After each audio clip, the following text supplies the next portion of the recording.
예, 금요일 묵상의 시간입니다. 하나님은 사람들의 마음과 양심에 하나님의 뜻이 무엇인지를 분명하게 넣어주셨다. 하나님은 사람들의 마음과 양심에 하나님의 뜻이 무엇인지를 분명하게 넣어주셨다. 자, 이런 제목으로 이번 주간 또 마지막 묵상 함께 나누겠습니다. 자, 어제 우리는 북이스라엘 여로보암 2세 시대에 맞이했던 그 하나님이 전적인 은혜로 이루어진 그 전례 없던 그 부흥과 번영의 시기에 왜 이렇게 하나님의 부르심과 그 뜻과는 전혀 상관없는 삶을 살며 이 나라가 자꾸 멸망의 길로 가는가라는 걸 생각해 봤습니다. 빈곤과 어려움이 아니라 풍요와 차고 넘침이 오히려 더 사람들로 하여금 영적으로 어둡게 하고 육체적인 만족과 유익을 위해 살아가게 하는 이런 사실은 사실 창조 이후에 계속 우리가 성경의 역사를 볼 때 늘 변치 않는 그런 모습이었던 것을 우리가 알 수 있죠. 그러니까 빈곤과 어려움이 아니라 풍요가 문제다라는 겁니다. 이 세상 누구나 다 오늘보다 나은 내일을 위해 살아가려고 하는데 결국 그보다 더 나은 이제 내일이 되어서 삶이 좀 나아지고 풍요로워지면 그러면 정말 정작 가장 중요한 그 길들을 잃어버리는 거죠. 우리는 이렇게 육신 속에 살고 있지만 육신으로 살다가 죽는 존재가 아니라 영적인 영원한 삶을 사는 존재인데 그 영적인 길을 잃어버리더라는 겁니다. 그래서 정작 가장 중요한 영적인 길을 잃는 그런 현실을 우리는 성경의 역사를 통해 바르고 온전하게 살펴서 오늘 이 시대를 살아가면서 우리도 불과 많이 살아야 100년 안에 우리는 없어지고 말 존재인데 그리고 이제 영원한 삶이 우리를 기다릴 텐데 과연 어떤 길을 걸어가야 될 것인가 잘 마음속에 새기길 바랍니다. 자, 그래서 우리도 우리의 인생을 사는 동안 분명 평안의 시기가 오게 될 건데 그때 교만과 욕심의 나락으로 떨어지지 않고 우리가 그 순간에 더욱더 겸손할 수 있는 더 지혜롭게 생명의 길을 걸을 수 있는 준비를 해야 된다는 겁니다. 교만과 욕심에 절대 빠지지 않으려고 다짐하고 다짐해도 사람이란 그래. 우리 삶이 조금 나아지는 듯하면 내가 그것을 이뤘다라는 어떤 그 자만심? 자만심이 아니어도 어떤 그런 생각이 들어오는 순간 순식간에 우리 마음속에 파고드는 게 이제 교만인 거죠. 그래서 우리는 순식간에 그런 욕심에 넘어질 수밖에 없는 그런 존재인 겁니다. 그렇다고 하더라도 우리가 이렇게 말씀을 통해 다짐하고 또 다짐하고 말씀의 가치로 우리가 잘 무장이 된다면 넘어질 수 있겠죠. 넘어지더라도 그러나 다시 금방 회복하고 원래 자리로 돌아올 수 있는 그런 힘들이 생긴다는 겁니다. 교만과 욕심이라는 것이 겸손과 배려라는 것의 동전의 양면과 같아서 우리가 늘 말씀으로 우리를 사로잡아 바르게 서고자 하지 않으면 어떤 사건, 어떤 일 속에서도 우리는 금세 이런 이 양면성이 나타날 수 있다는 거죠. 그래서 하나님은 이런 우리를 아시기에 우리에게 분명한 삶의 기준을 주신 거고 창조주만이 주실 수 있는 그 영원한 길을 따라 우리가 축복된 길을 걸을 수 있도록 그렇게 인도해 주시는 겁니다. 그래서 이런 일을 행하실 때 하나님은 그 한 영혼 한 영혼 누구라도 소중히 여기시고 그 생명을 귀하게 사랑해 주셔서 인격적으로 이끌어 주시고 인도하신다고 그랬죠. 우리에게 자유의지를 주셨기에 우리로 하여금 그 길을 걸을 수 있도록 우리로 주님의 뜻을 알게 하시고 그것을 선택하며 나아갈 수 있는 그런 놀라운 축복을 주신다라는 겁니다. 그래서 우리가 이런 이 부르심 앞에 설 때에 이런 기회마다 교만과 그런 어떤 탐심이 아니라 겸손과 우리 하나님 부르신 그 믿음의 길로 가는 그런 결단이 중요하다. 이런 얘기를 나눴었습니다. 자, 그래서 하나님은 40일 남은 이 니느웨에 그 사람을 선지자 요나를 보내듯이 그 망해가는 이 북이스라엘, 계속 이 길을, 온전하지 못한 길을 가고 있는 이 북이스라엘에게도 끊임없이 선지자를 계속 보내시게 되는데, 근데 그게 이제 우리가 살피는 이번 주간에 아모스라는 선지였던 겁니다. 그래서 아모스는 지금까지 우리가 나눈 이런 주제들을 가지고 지금 이 나라가 겉은 찬란하고 발전해 보이는 것 같으나 결국 멸망의 길로 가게 된다. 너희들이 걷고 있는 이 길의 뿌리에는 뭔가 잘못된 것이 있다라고 외치는 그런 내용들을 그들이 이제 그 백성들에게 외치는 거죠. 자, 그래서 아모스서는 총 9장으로 되어 있는데 그 구조를 보면 크게 1장에서 2장 16절까지는 이제 표제면서 이제 심판에 대한 얘기가 쭉 나옵니다. 열방에 대한 심판. 그리고 이 사명을 받은 이 민족에 대한 심판. 3장부터 6장까지는 아모스가 이제 했던 세 편의 설교가 나오는데 한마디로 말하면 이제 그 시대의 문제와 분명히 바라봐야 될 것을 외치는 거죠. 자, 그리고 7장에서 9장 10절까지는 심판의 5가지 이제 그 환상들을 볼 수 있습니다. 어떻게 이제 심판을 받게 될 것인지 그걸 보여주는 거죠. 그 이제 9장에서 이제 15장까지는 이제 회복에 대한 5가지 약속을 이제 말해주는데, 자, 이제 아모스의 사역은 가장 먼저 불순종하는 이스라엘의 죄를 직접 지적하는 게 아니라 이스라엘을 둘러싼 주변 나라들로부터 하나님께 받은 심판의 내용에 대해서 이제 언급을 합니다. 그래서 이제 부모님께서 자녀들이 왜 다투고 싸우고 그러면 그 잘못한 한 애만 갖고 그러는 게 아니라 자녀들을 다 불러놓고 야단을 치시는 것처럼 하나님께서도 단지 이스라엘만이 아니라 어떻게 하는 거예요? 주변에 얽힌 모든 나라들을 이제 다 먼저 책망을 하시는 거죠. 자, 그래서 1장 3절부터 보면 항상 그 이스라엘을 괴롭혔던 다메섹, 그러니까 아람, 시리아죠. 여기에 대해서 이제 심판하는 내용이 시작되는데, 길르앗을 타작했다. 그렇게 얘기를 합니다. 그러니까 길르앗은 어디냐면 요당 동편 지역이에요. 르벤, 갓, 그 므낫세 반지파가 있었는데 그 지파를 아주 잔인하게 다루었던 것을 이제 심판을 하는 겁니다. 그래서 저들을 아수르에 의해서 기르로 끌려가게 할 거다. 이렇게 얘기를 하거든요. 그러니까 그 북이스라엘 위쪽에는 아람, 이 시리아가 있는 거고 그 위쪽에 이제 메소포타미아 지역에 아수르가 있는 거잖아요. 그래서 그 민족에게 너희가 끌려갈 거다 말하는 거예요. 여기서 말하는 길이라고 하는 이 장소가 어딘지 확실하지는 않지만 어쨌든 시리아의 어떤 국가적 근원지라고 볼 수 있어요. 그러니까 아람인들이 다메섹으로 옮기기 전에 원래 정착했었던 그 고향 지역이라고 하는데 이제 거기는 이제 아수르의 통치 아래에 있었던 건데 거기를 끌고 가겠다 이제 그런 얘기인 거죠. 어찌됐든 하나님께서 말씀하신 대로 BC 732년 아수르의 디글랏빌레셀 3세가 이 다메섹을 침공해서 이 백성들을 다 잡아다가 이제 그곳으로 옮기게 되는 그 말씀하신 그대로 이제 심판이 이루어지는 것을 역사를 크게 보면 알 수 있습니다. 자, 그리고 1장 6절에는 가사, 그러니까 블레셋이죠. 지금 가사라고 그러면 여기가 지금 오늘 오늘 우리 시대에 지금 가자지구 있죠. 거기를 말하는 거거든요. 근데 요 가사, 블레셋에 대한 건데 이들은 지금 이스라엘 사람들에 대해서 어떻게 했냐면 인신매매를 해와가지고 에돔 족속에게 팔아먹는 이런 짓을 했었거든요. 그래서 늘 이스라엘 족속들을 깨우치는 어떤 그 견제의 도구로 하나님이 사용했던 그런 족속이라 할 수 있는데 이들 또한 그런 하나님의 도구로서 하나님이 어떤 매의 역할을 해야 되는데 매가 아니라 완전히 뭐 그냥 한 대 때리라고 그러면 다리를 잘라버리는 그런 식의 아주 잔인한 짓을 했던 거죠. 그래서 그것에 대해서 심판을 하시는 그런 약속들이 나오고 그다음에 9절에는 페니키아 그렇게 부르는데 보통 이제 두로라고 이렇게 두로 시돈 지역을 말하는 거죠. 다윗 시대에는 이 예루살렘 왕궁을 짓기 위해서 거기서 많은 이 목재들을 들여오고 이랬었기 때문에 굉장히 서로 좋은 관계, 뭐 심지어 형제 관계다 할 정도로 가까웠다고 하는데 이제 다윗 솔로몬 그리고 이제 아합 왕의 딸 이세벨을 통해서 이 결혼 동맹까지 맺었다고 볼 수 있겠죠. 근데 이제 그걸 깬 거예요. 어떻게 보면 형제 관계요, 결혼 관계요 이런데도 그걸 깨버리고 블레셋과 같이 이스라엘 사람들을 괴롭히고 잡아다가 막 노예로 팔아먹고 이런 짓들을 했던 겁니다. 자, 그리고 11절부터는 남쪽 유다 밑쪽, 남쪽의 이제 에돔 족속에 대해서. 에돔은 야곱의 형 에서의 후손들이죠. 근데 이스라엘 백성들을 노예로 사들이고 칼로 형제된 이들을 쫓아가서 잡아다 팔고 괴롭혔다는 거예요. 그러니까 모세는 에돔을 가리켜서 이스라엘의 형제라고 했고 하나님은 에돔을 그래서 침범하지 말고 미워하지 말라 그러셨단 말이에요.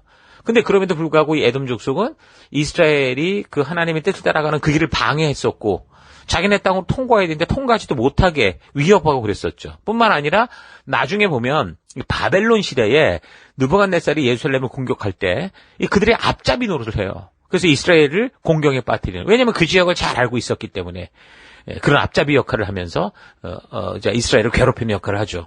그래서 많은 선지자들이 이 에돔 족속의 멸망을 계속적으로 사실은 선포했고 예언해 왔던 게 있었습니다. 그래서 나중에 남유다가 망하게 되는, 그러니까 북이스라엘이 이렇게 망하고 이제 곧 망하게 되고 그리고 이제 남유다도 망하게 될 때 여기도 이제 이 에돔 족속이 또 일조를 하는 거죠. 자, 그러니까 하나님이 이런 심판 경고는 이런 게 뭐 당장 끝내겠다 이런 건 아니에요. 지금 여기에 지금 아모스 선지자를 통해서 너희가 이렇게 될 거다라고 얘기했으나 그렇게 꼭 하고 말겠어 이게 아니라 회개하라고 돌아오라는 거죠. 너희가 이런 길을 걸으면 결국은 이런 패망과 멸망과 이런 끝으로 간다. 돌아오라라는 그런 내용인 것을 우리가 분명히 잘 기억해야 됩니다. 자, 계속해서 13절에는 동쪽 지역, 그러니까 요단강 동쪽 지역에 있었던 암몬 족속에 대해서도 심판을 하시죠. 사사시대부터 계속해서 요단 동편 족속들과 싸우는 그런 입장이었고 사사 입다. 사사였던 입다 그 시절에는 그리고 이제 사울왕과 다윗왕에 이르긴 동안 세 차례나 막 길랏 지역을 침공해 들어왔었죠. 그래서 이들 아주 잔인하게 행동을 했었는데 거기 기록을 보면 아이벤 여인의 배를 갈랐다 이럴 정도입니다. 요즘도 지금 뭐 이게 테러리스트들이 하는 짓거리 보면 그런 거 많잖아요. 아이의 뭐 목을 자르고 뭐 아이벤 여자의 배를 가르고. 그러니까 그때나 지금이나 똑같았다라는 거죠. 자, 그리고 이제 2장 1절에는 또 같은 비슷한 지역에 있었던 모압 족속에 대해서 심판의 말이 나옵니다. 그러니까 모압과 암몬은 아브라함의 조카 롯의 딸들이 그 아버지와 근친상간에서 시작된 민족들이죠. 그러니까 모압은 이스라엘이 가나안에 들어가기 직전에 또 이제 발람 선지자라는 이 이상한 사람을 끌어들여서 이스라엘을 저주하려고 했었고, 그래서 결국에는 어쨌든 그게 먹히지 않았을 때 바알볼이라는 지역에서 이스라엘 사람들로 하여금 그 음란한 것으로 범죄케 하는 그런 짓을 했던 족속들이죠. 사사 시대에는 18년 동안이나 이스라엘을 괴롭혔었고요. 사사기 3장을 보면 또 사울왕 때까지만 해도 모압과 이스라엘은 간헐적으로 이제 전쟁이 계속됐었고요. 다윗왕 때 이르러서야 모압이 완전히 제압이 되었었죠. 특히 이제 우리가 살핀 이 본절에서는 모압이 저지른 비윤리적이고 비인도적인 범죄를 지적하거든요. 뭐라고 하냐면 뼈를 불살라서 죄로 만들었다 이렇게 얘기를 하는데 여기서 모압 왕이 저지른 죄악은 에돔 왕의 시체를 불에 태우기까지 해서 최악의 모독을 주는 식으로 막 복수를 했던 그런 짓을 했었어요. 아마도 이런 거를 심판하는 걸 거다 그렇게 얘기를 합니다. 그러니까 하나님은 단지 이스라엘을 괴롭혀서만이 아니라 자기들끼리도 어떤 선을 넘어서서 하나님의 어떤 창조주로서 인간으로서 선을 넘어가게 될 때 분명히 심판을 경고하고 외치는 걸 볼 수 있습니다. 자, 이렇게 아모스를 통해 가장 먼저 이스라엘의 주변국들에 대해 심판하실 것을 이제 이렇게 말씀을 하시는데 이들이 심판을 받는 이유, 분명한 그 기준을 보면 이스라엘 백성들이 징계를 받는 그 심판의 기준, 그 내용과 좀 다르다고 볼 수 있어요. 이방에 대한 심판은 어떠냐면 율법과 율례, 그러니까 하나님과의 언약과 관련된 게 아니에요. 대부분 뭐예요? 자비가 없고 잔인하고 사람을 인신매매하고 노예로 심하게 부리고 하는 그런 문제들에 대한 거였죠. 그러니까 전쟁이 벌어지면 서로 죽고 죽이는 일이 지금 벌어지게 되는데 너무 심하게 이제 잔인한 일을 하는 것에 대해서 하나님이 분명히 심판하신다는 거예요. 이번에도 팔레스틴과 이스라엘의 그런 전쟁에 보면 처음 팔레스틴이 물론 역사적으로 계속 이런 일이 있었지만 어쨌든 들어가가지고 잔인하게 사람들을 죽이는 것으로 인해서 지금 이스라엘이 보복을 시작을 했는데 보복도 이제 이게 도가 지나치니까 너무나 많은 이 폭탄과 이런 걸로 인해서 또 너무나 많은 또 아이들이 거기서 죽어가는 이런 일들이 벌어지죠. 그러니까 이게 분명히 싸워야 되는 이유는 분명할지 모르나 그러나 하나님의 심판의 기준 앞에 이게 어떻게 되는지를 우리가 잘 분별할 수 있어야 되는 거예요. 사실 이들 주변국들이 하나님의 백성을 괴롭힐 수 있었던 거, 이렇게 침략하고 자꾸 이렇게 들어와서 때리고 할 수 있었던 거는 이 백성들이 불순종하니까 불순종하는 백성들에 대해 하나님께서 매를 드시는 징계의 수준에서 벌어지도록 그렇게 허락된 거예요. 그러니까 주변국들은 매를 들어서 때리라 이렇게 하나님 만약에 그렇게 했다고 하면 그런데 어떻게 했던 거예요? 아주 잔인하게 괴롭히고 도를 넘어선 그러니까 인권 유린 행위까지 서슴지 않았다라는 거죠. 그래서 이 주변 족속들이 이제 심판을 받게 되는 겁니다. 그러니까 하나님께서 징계하시는 어떤 기준과 선이 있다라는 것은 하나님이 어느 정도의 보복을 허락하신다거나 또는 인간들 사이에 벌어지고 있는 전쟁과 살인에 대해 어느 정도 그럴 수도 있다라고 하나님이 이해하고 있다라는 걸 말하는 건 아니에요. 어쨌든 우리가 이 하나님의 도를 떠난 상태, 이 어둠에 있는 상태다 보니 벌어지는 일들인데 결국은 자유의지를 가진 인간들이 이렇게 살아갈 때 하나님이 그냥 칼을 들어 다 심판해버리면 끝인데 그렇게 하시지 않는 하나님이시다 보니 결국은 인간들이 이곳에서 행한 행위에 대해서 심판받을 것에 대해 분명하게 말씀을 하시면서 이 삶이 바르게 돌아올 수 있도록 그렇게 하시는 차원이지 어느 정도의 기준이 있어서 그걸 갖고 심판하고 그런다라는 거는 어느 정도 허용된다라는 것과는 전혀 다르다는 거 잘 아십시오. 하나님께서는 인간들 사이에 벌어지는 모든 일들에 대해서 분명히 보고 계신다는 거예요. 그리고 그에 대한 공평한 심판을 반드시 하신다는 거죠. 여러분, 하나님은 정말 우리가 아는 것처럼 자비로우신 하나님이세요. 그러나 하나님은 분명한 심판의 하나님이신데 심판에 있어서도 잔인하게 하는 하나님은 아닙니다. 가끔 성경을 전체적으로 보지 못하는 사람들이 그저 이제 부분적인 어떤 사건들만 읽어보고 하나님이 잔인한 것처럼 그렇게 이야기할 때가 있는데 그것은 정말 무지의 소치인 거죠. 그러니까 지금도 뭐 팔레스틴이 너무 심하게 공격을 받고 있다 보니 왜 공격을 받았는지 그 처음에 너무도 잔인하게 여자들을 죽이고 사람들을 죽이고 아이의 목을 자르고 하는 이런 것들은 전혀 무지한 채 이란이나 다른 데서는 막 무조건 아무튼 뭐 이게 종교 싸움인 것처럼 벌려서 이렇게 하는 이런 것들은 참 무지의 소치라는 거죠. 이 사건의 이 전후좌우를 잘 살펴야 되는데 전후좌우 살피는 거 없이 그저 그냥 자기의 감정대로 하는 이런 것들은 참 문제가 되는 거예요. 그러니까 성경에도 그렇다라는 거예요. 하나님이 그냥 뭐 힘이 있으니까 막 죽여라 살려라 너는 내 거 너는 죽을 놈 이렇게 하지 않는다는 거죠. 하나님은요 당신이 창조한 이 사람들의 고통 탄식의 소리를 다 듣고 계세요.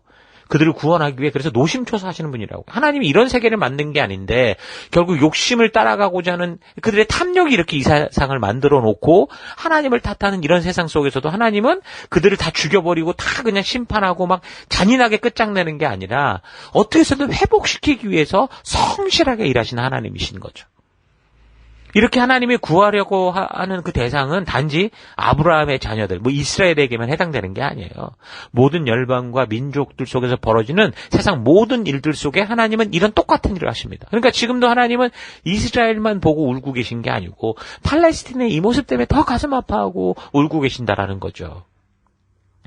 그러니까 하나님은 그래서 어쨌든 결국에는 잔인한 이런 행위들을 심판하십니다. 이렇게 하나님의 약속에 참여하지 않는 사람들을 심판하실 때는 이렇게 보니까 이제 윤리적, 도덕적, 인간의 양심 속에 이미 하나님이 창조한 이 백성들, 이 사람들은 어느 선이라는 걸 우리끼리 알아요. 하나님이 용납하는 선이 여기다 그런 문제가 아니라 이건 아니다라는 걸 안다는 거죠. 그래서 그 기준을 가지고 심판을 하신다라는 겁니다.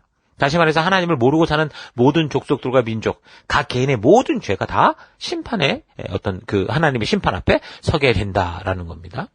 자, 그렇게 이제 주변 나라들을 심판하는데, 그런데 이제 그 사명을 맡은, 어쨌든 택함을 받은 이 족속들이 있죠. 이 남유다 같은 경우는 그 심판의 이유를 보면 2장 4절에 결국 그 얘기가 뭐냐면 심판의 이유가 분명해요. 뭐냐면 하나님의 말씀과 규례, 명령과 약속, 하나님이 준 사명을 지키지 않은 것 때문에 심판을 받습니다.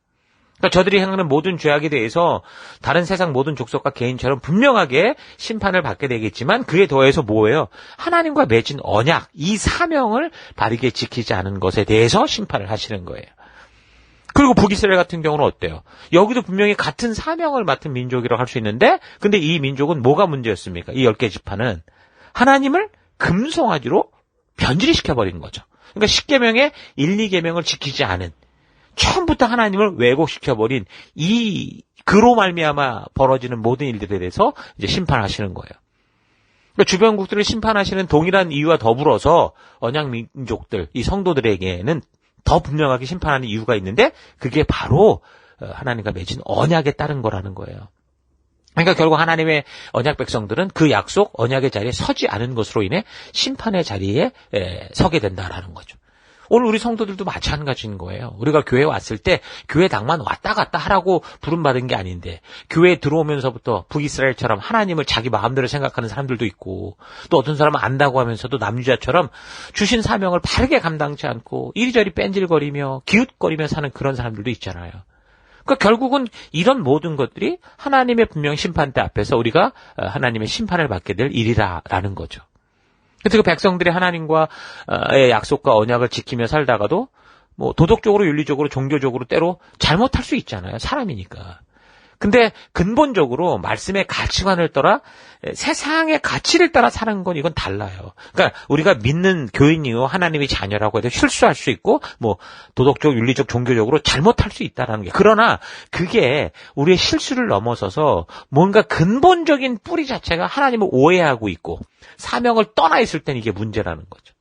그러니까 세상에서 벌어지고 있는 온갖 탐욕, 음란, 다툼, 살인, 분쟁, 비방, 추악, 뭐 시기, 사기 악을 도모하고 무정하고 무자비하고 잔인하고 그래서 결국 우상숭배에 빠지는 그 이유 그게 바로 사명의 자리를 떠나는 거기 때문에 구원을 얻은 하나님의 백성들이 자신의 정체성을 잊고 하나님이 누구신지를 잊으면 그냥 세상과 똑같이 되는 거예요. 교회당에 있어도 세상처럼 산다는 거죠. 그래서 하나님은 세상은 어차피 구원의 대상자고 이 교회, 이 사명을 맡은 자들에게 누굴 보내요? 선지자들을 보내시는 거예요. 단지 회개해라. 너 잘못했어. 이러면 안 돼. 이 정도가 아니라 그 백성들이 언약 백성임을 알게 하셔서 원래 하나님과 약속했던 그 사명의 자리, 약속의 자리로 돌아와 주신 사명을 감당하라고 그렇게 이제 외치시는 거죠. 자, 그런데 고집을 피우고 돌아오지 않으니까 하나님이 자꾸 이제 하나님이 내리시는 어떤 징계라기보다는 우리가 불순종의 길을 걸을 때 처음에는 파티장 갖고 뭐 환영받는 것 같으나 점점 이게 죽음의 골짜기로 가는 거기 때문에 험악해지기 마련이거든요. 그러니까 고집을 피우고 이 백성들이 불순종에 의해서 그렇게 서 있으니까 어떻게 돼요? 배가 고프면 또 돌아오겠지. 그런 마음에 뭐 흉년도 있고 양식도 끊어주고 그렇게도 해보는데 안 돌아오는 거예요. 그 가뭄이 생겨요. 물이 없어서 뭐 목이 말라서 혀가 입천장에 말라붙을 정도인데도 하나님을 찾지 않더라는 거죠. 그 전쟁이 나서 적군에 에워싸이고 그 두려움 속에 있으면 돌아설까 했는데 그러지도 않아요. 막 자기들끼리 포위된 상태에서 자녀를 잡아먹어서까지도 안 돌아오더라는 거예요. 뭐 전염병으로 생떼 같은 자녀들이 다 죽어가는데도 그래도 안 돌아오더라는 거죠. 그 아합의 시대, 아람 나라와 그 연합한 32명의 왕이 그 10만 대군을 거느리고 이스라엘을 위협했을 때 이거 하나님의 도우심으로 뭐 고작 한 7, 8천 명의 병력을 가지고 이걸 다 이기게 해줬는데도 어땠어요? 아합왕이 깨닫지 못했었잖아요. 심지어 포위당에서 자녀를 서로 잡아먹고 안 돌아오는 그런 상황, 여호람 때는 그 지경이 됐는데도 그래도 안 돌아왔던 거예요. 그러니까 하나님의 거룩한 제사장 나라가 되어 열방을 구원해야 되는 이 사명을 잃으면 이렇게 된다라는 거예요. 사명을 잊고 정체성을 잊어버리면 결국은 회복되지 않고 점점 더 악순환이 반복되는 거죠. 그래서 아모스 서론적인 내용과 1, 2장의 내용을 우리가 지금 이번 주간 또 이렇게 살폈던 건데 왜 세상이 이렇게 흘러가고 있는가 이런 것들을 잘 깊이 좀 생각해 볼 수 있기를 바랍니다. 정리를 하면 지금 왜 역사가 이렇게 흘러가고 있다고 했습니까? 하나님의 형상을 자기가 원하는 대로 왜곡시켰기 때문이라고 그랬죠. 또한 하나님의 은혜를 입어 부름받은 백성들이 보냄을 받은 사명의 자리에 서 있지 않기 때문에 우리는 이타적인 삶을 살 수 있도록 부름을 받았는데 우리 이기적인 삶을 살고 있기 때문이죠. 하나님의 거룩한 제사장 나라가 돼서 열방을 구원해야 되는 사명을 잊으면요. 시내산에서 맺은 하나님과의 그 약속을 잊고 언약의 백성이라는 정체성을 잊어버리면 회복이 되질 않아요. 세상을 돕고 생명을 전하는 도구가 아니라 흉기가 된다고 그랬잖아요. 여러분들은 예수님으로 말미암아 구원받은 하나님의 백성이에요. 하나님의 자녀예요. 다시 말하면 하나님의 언약한 백성이요. 열방 속의 왕 같은 제사장이 되고 거룩한 나라인 거죠. 하나님의 소유된 백성이 되었어요. 그래서 죽어가는 백성들에게 오직 참된 길이 예수님밖에 없다라는 것을 알게 할 수 있는 유일한 통로다라는 거죠. 그래서 이게 중요한 거예요. 오직 나만 그 길을 알고 있는데 내가 가서 거기서 나태해버리고 태만해버리면 끝장나요. 여러분이 없으면 여러분의 가정에서 여러분의 가족들이 지옥의 길을 벗어날 방법이 없고 여러분이 없으면 여러분의 직장, 학교, 사업터, 친구들이 하나님의 사랑을 알 수 있는 방법이 없는 하나님의 빛을 알리는 유일한 통로로 부름받은 게 하나님의 자녀된 성도라는 거죠. 그래서 우리가 지금 살아가는 곳곳에서 열심히 공부하고 열심히 직장 가고 열심히 사업하는 이런 거 중요한 거예요. 그런데 단지 그것만이 목적이 아니라는 거예요. 단지 돈을 남보다 더 많이 벌기 위해 잘 먹고 잘 살기 위해 그렇게 열심히 하는 게 아니라 사람이 이 땅에 태어나서 무엇을 위해 어떻게 살아가야 되는지 그 참된 사명, 하나님이 부르신 그 존재의 이유 때문에 이런 일들을 해야 된다라는 거죠. 하나님께서 우리를 향해 내리시는 이 다림줄은 그래서 우리가 그런 기준에 어떻게 서 있는가를 분명하게 보게 해주시는 그 말씀인 거예요. 그래서 우리가 얼마나 율법대로 살았느냐, 이거 두잉의 종교적인 어떤 율법의 문제를 말하는 게 아니라 그 이전에 보냄을 받은 자리에서 하나님과의 약속을 기억하고 그 부르심에 합당한 소명자답게, 사명자답게, 내가 하나님의 백성답게, 그러니까 비잉의 문제를 되돌아보게 하시는 거예요. 그게 바로 하나님과 맺은 시내산 언약인 거고 오늘날도 성도들에게 너무 중요한 하나님의 마음, 의도가 담긴 그 약속이라는 거죠. 그래서 하나님의 다림줄이 기억날 때마다 지금 내가 선 곳에서 사명자로 살아가고 있는가 그리고 잘 되돌아봐야 되는 거예요. 말씀을 들을 때마다 그래서 우리는 늘 되돌아봐야 돼요.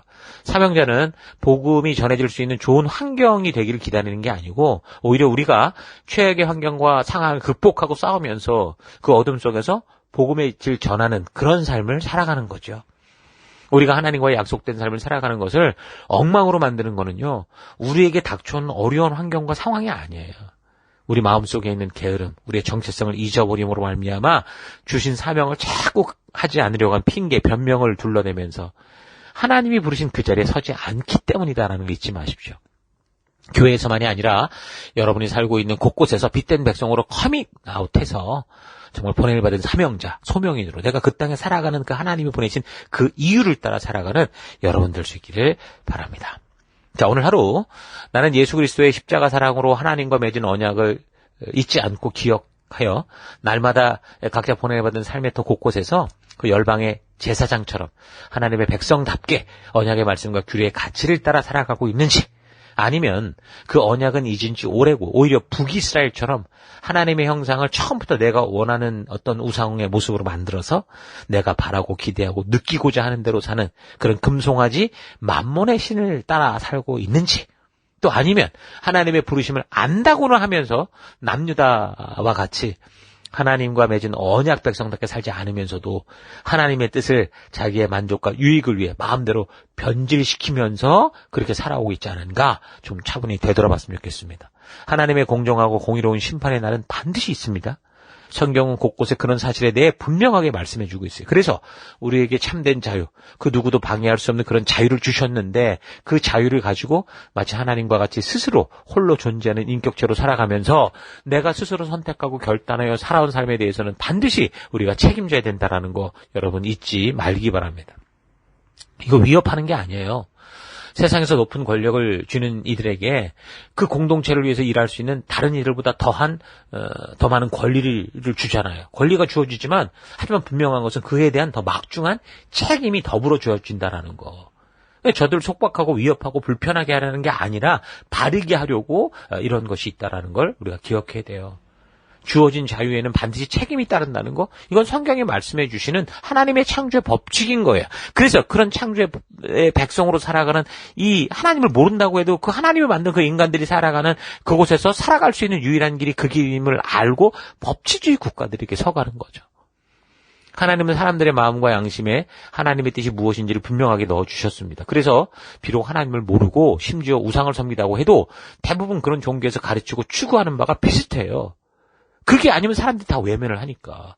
사람들 그 길이 아니, 하나님 만든 그 법칙이 아니면 자기들이 죽을 것 같으니까 그 길로 가게 돼 있거든요. 그래서 불교나 유교, 이슬람이나 그 가르침이 어떻게 보면 기독교와 별반 다르지 않은 것들이 보인다는 거죠.